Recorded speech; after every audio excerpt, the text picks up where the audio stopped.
Hello students, in the last lecture we studied about electric dipole, dipole moment and electric field intensity on axial line of electric dipole and on equatorial line of electric dipole. And in today's lecture we will study electric dipole in uniform two-dimensional electric field. The topic is electric dipole in a uniform two-dimensional electric field. अगर electric dipole को uniform electric field में अगर हम रखते हैं तो उसके ऊपर क्या इफेक्ट पड़ेगा, किस टाइप की उसमें मोशन होगी, कौन कौन सी फोर्सेस उसके ऊपर लगेंगी और फार्मूला वगैरह अगर कोई निकलता है तो वो क्या बनेगा, उसकी डेरिवेशन क्या होगी, आज के इस टॉपिक में हमने ये पढ़ना है. तो सपोज हमारे पास कोई इलेक्ट्रिक डाइपोल है और हमने उसको uniform two dimensional electric field में रखा हुआ है at an angle theta and look at this diagram. These lines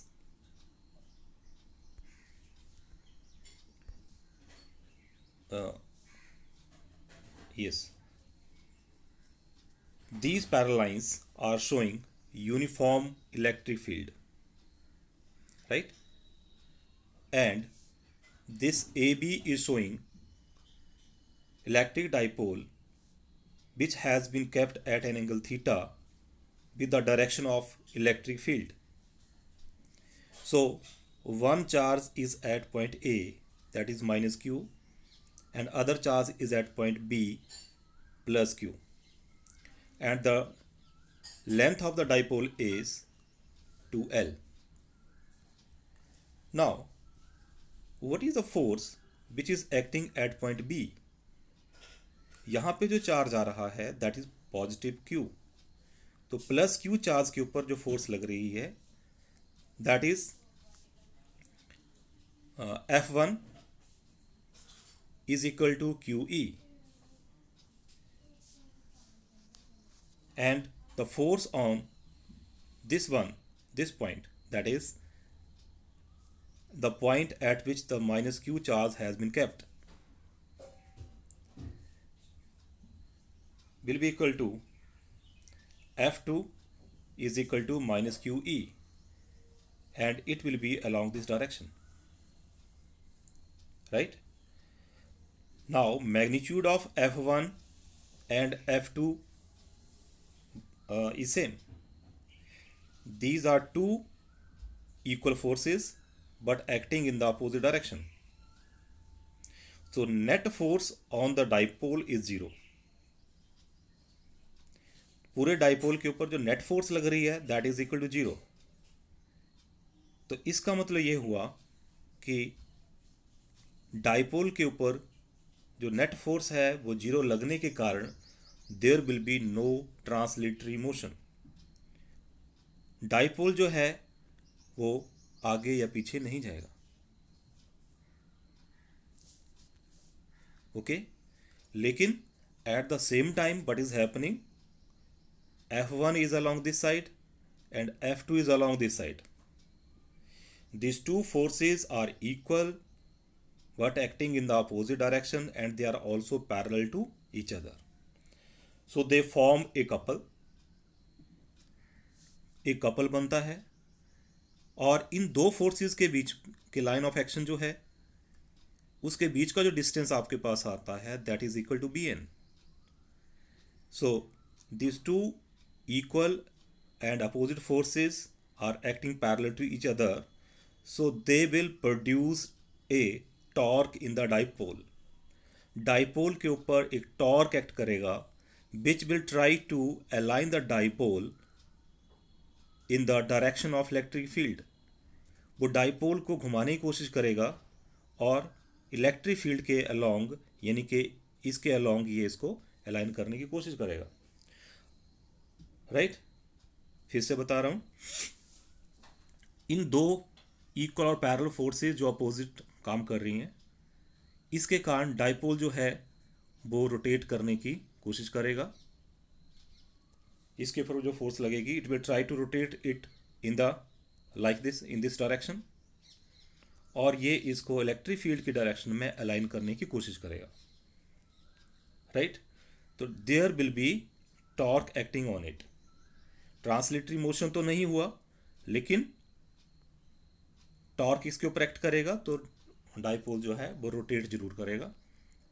okay, now how to find out this torque? You know by the definition of torque, torque is equal to force into the perpendicular distance between the two forces. Two forces के बीच में जो perpendicular distance हमारे पास यहाँ पे आ रहा है, that is B N. तो हमारे पास टॉर्क के लिए फार्मूला तो आ गया, फोर्स F1 ले लो चाहे F2 ले लो, मैग्नीट्यूड की बात करेंगे, force will be equal to Q E, force F into perpendicular distance, perpendicular distance जो आएगा दैट इज बी एन। तो formula is this, you can say QE into BN.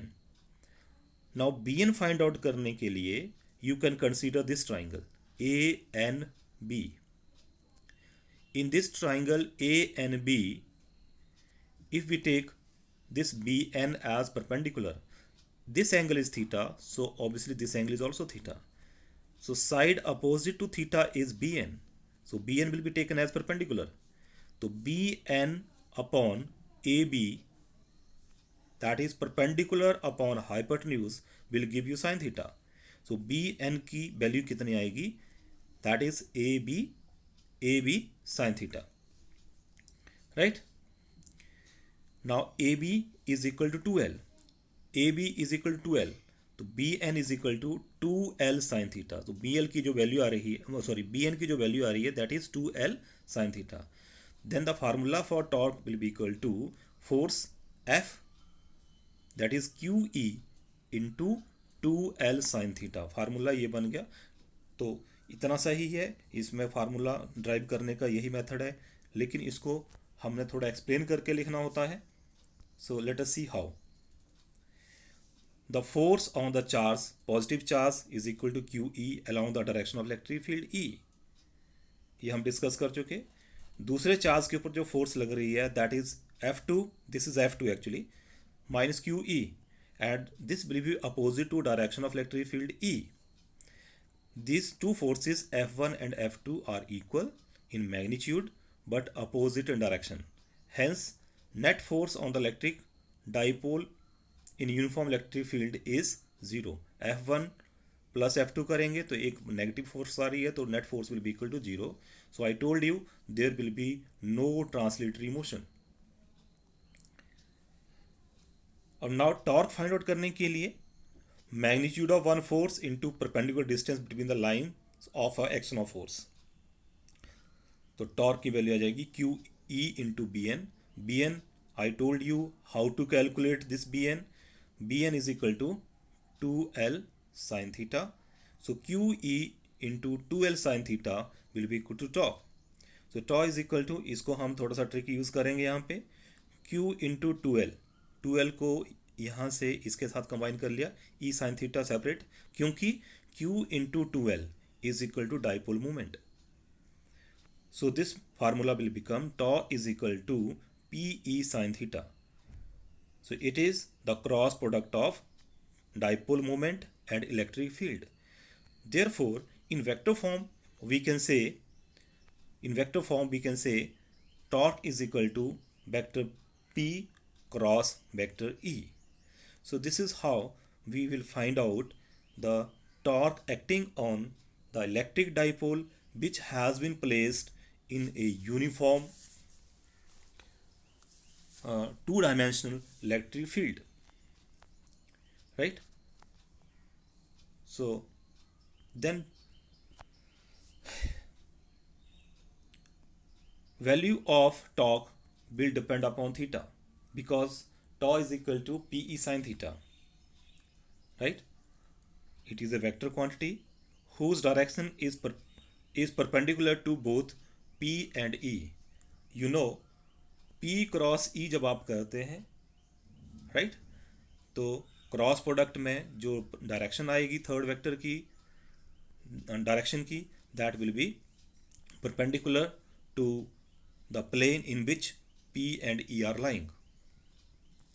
Now special cases are there when theta equal to 0 degree, means ये कौन सा case आएगा? when the dipole is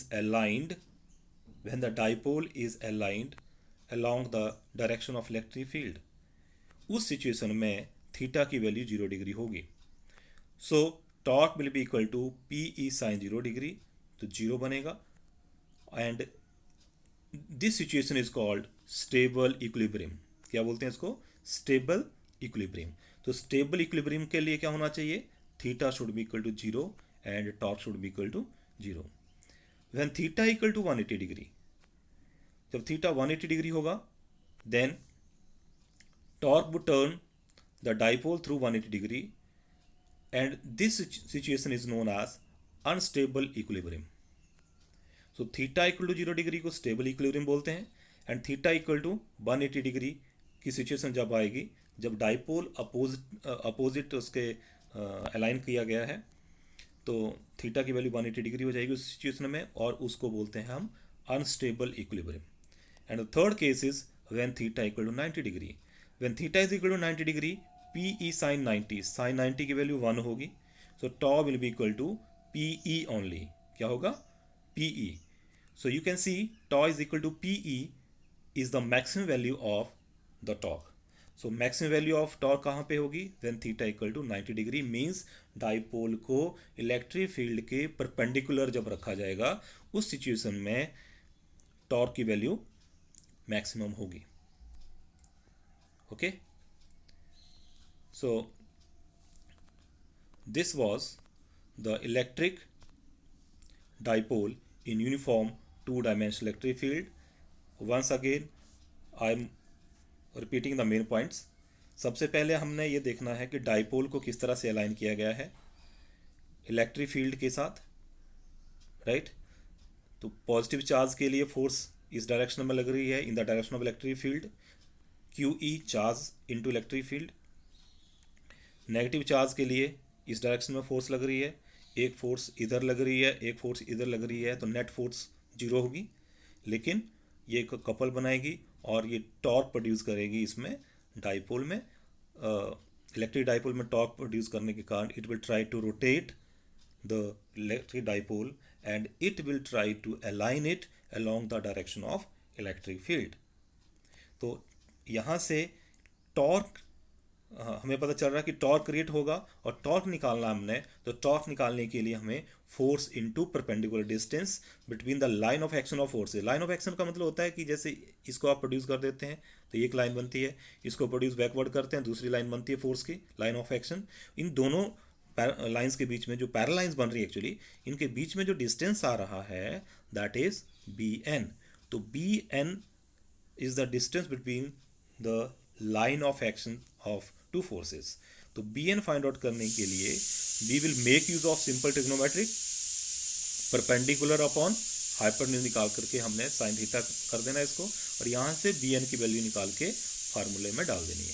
So net force will be equal to 0 and torque will be equal to QE into BN, QE 2L sin theta. तो यहाँ से हमारे पास torque की value जो है वो PE sin थीटा निकलेगी. So it is the cross product of dipole moment and electric field intensity. Okay, then we talked about the stable equilibrium and unstable equilibrium. For stable equilibrium theta should be equal to 0 degree, so sin theta will become 0, so torque in that situation will be equal to 0. When theta equal to 180 degree, this is the situation of unstable equilibrium, and maximum torque कब होगा? when theta equal to 90 degree. Okay, thank you. In the next lecture we will discuss the potential energy of electric dipole which has been placed in uniform electric field. Potential energy find out करनी है हमने next lecture में, उसमें हम discuss करते हैं इसको. So thank you.